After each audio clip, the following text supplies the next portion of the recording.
Hi citizen. So usap-usapan ng impeachment ni Sara. And nabalitaan niya rin naman about dito sa mga ghost student. Pag-usapan naman natin yung mga gamit at laptop na natenga lang sa isang botika. May mga gamit ang Department of Education kabilang ang mga laptop na nadiskubring 4 na taong nakatenga ayon sa bago nitong kalihim. Hindi rin alam ng mga DepEd official kung saan ginamit ang mahigit 100 milyong pisong confidential funds ng ahensya noong kalihim pa nito si Vice President Sara Duterte. At nakatutok si Jonathan Andal. Sa pagdinig sa Kamara para sa hinihinging budget ng Department of Education para sa susunod na taon, sinabi ni DepEd Secretary Sani Angara na nagulat siya sa kanyang mga nadiskubre pagkaupo sa pwesto.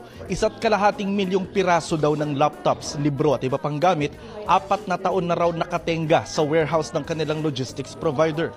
Nagulat ako na 4 years old na pala yung mga gamit doon. Since 2020 pa po yung mga kagamitan doon. So we're doing our best to get them out para hindi mag-deteriorate yung mga materyales, Your Honor.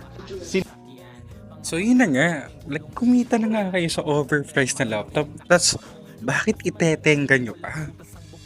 Dapat napapakinabangan ng mga guro, estudyante, yung mga gamit na yan. Tapos, itetenga nyo lang ng 4 na taon? Grabe naman kayo. Mahiya naman kayo.